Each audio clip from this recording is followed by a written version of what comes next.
Alright, hi, my name is Jake, and my topic's on nuclear power, and my major claim is nuclear power is a safe form of energy to be used in the United States. My three supporting claims I'm going to go over is the U.S. regulations on nuclear energy are reliable and highly monitored, making it safe for all of us. Most major nuclear accidents have been outside of the United States, and 3, waste disposal and radiation levels are safe. First of all, I just want to give you an idea of how nuclear energy works, because most people probably don't. First of all, you get uranium. It's an unstable element, highly radioactive. It's put into the core of a reactor, and when fission occurs, which is the splitting of the atoms, it releases heat, and water outside the reactor turns into steam and creates power. So first of all, U.S. regulations are highly monitored and keeping us all safe. Although the process of radioactive material can cause problems with the regulations that the U.S. has in place allow for nuclear power to be safe. According to the Energy Information Administration, nuclear reactors and power plants have complex and safety security features. An uncontrolled nuclear reaction in a nuclear reactor can potentially result in widespread contamination of the air and water around it. The risk of this happening in a nuclear power plant in the United States is considered to be very small due to the diverse and redundant barriers and numerous safety systems at nuclear power plants, and the training skills of reactor operators, testing and maintenance activities. And U.S. reactors have containment vessels that are designed to withstand extreme weather events and earthquakes. An example of these safety measures can be present in this most recent Sandy hurricane. According to the Nuclear Energy Institute, Hurricane Sandy affected 34 nuclear energy facilities. 24 nuclear energy facilities continued to operate safely. 7 facilities already were shut down for refueling and inspection.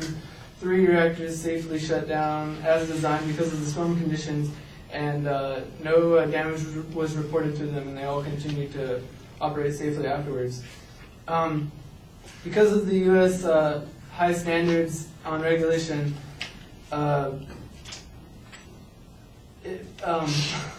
allowing for extreme regulation and money provided to checkups and more advanced equipment. Lost my train of thought. Sorry. According to UPI.com, an article titled "Differences Between the U.S. and Japan," the differences between the U.S. and United States and Japan is that the U.S. plants have their generators and protected structures such as buildings with watertight doors designed to withstand the worst natural disasters that might face depending on the geographic locations. Another point I would like to make is most nuclear accidents that have been outside the United States. Fukushima, for example, according to the worldnuclear.org, following a major earthquake, a 15-meter tsunami disabled the power supply and cooling of 3 Fukushima reactors, causing a nuclear accident on March 11, 2011 in Japan. This accident may have been avoided had regulations for nuclear reactors have been more closely monitored. According to New York Times, Japanese reactors in industry did not foster challenging questioning approaches by insiders who could raise what-if questions to higher regulation on the matter. Chernobyl in Russia, a nuclear accident occurred because of the outdated technology and little regulation in nuclear reactors. According to Nuclear Energy Institute, 1986, accident at the Chernobyl nuclear power plant is the only accident in the history of the commercial nuclear power industry that caused any fatalities from radiation. It was a product of several flawed Soviet era reactors designed combined with human error. Because of this design flaw as well as regulations, there is no comparison to the Soviet Russia reactors to those of the United States. According to the Nuclear Energy Institute, key differences in the U.S. reactor's design, regulations, and emergency preparedness make it highly unlikely that a Chernobyl-like accident could ever occur in the United States. A last issue that may be alarming to some is the issue of nuclear waste from nuclear facilities. And the problem with disposing nuclear waste is that it's obviously highly radioactive and decays slow or fast, unpredictably sometimes, and can harm individuals. However, according to nuclearinfo.net,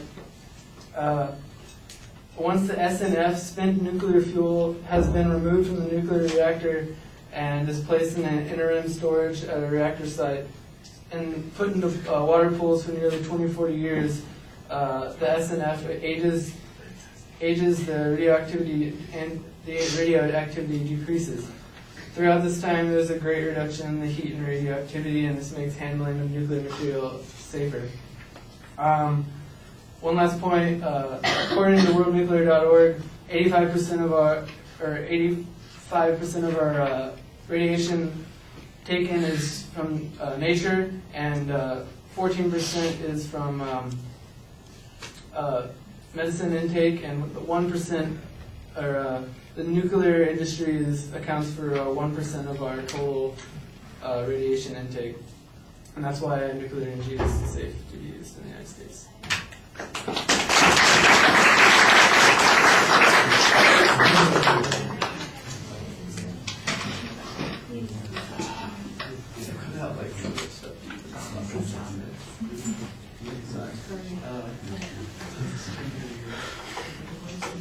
All right, the proposition is clearly stated. You had a good layout of the secondary points, although I think in the body of the speech you kind of lost those signposts on those points. I think you did clarify when the first one was pretty clear, and at the end you do have a clearer point on the waste issue. Some of the material on the waste issue doesn't really seem to apply to waste. It's just really talking about general exposure to radiation, and so I think you need to develop that point a little bit more. I thought you did a good job citing the sources on most of the information.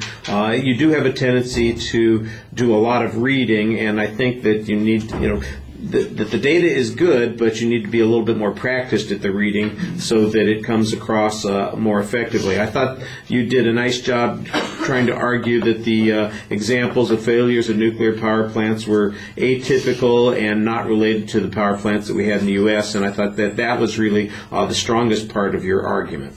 All right, thank you.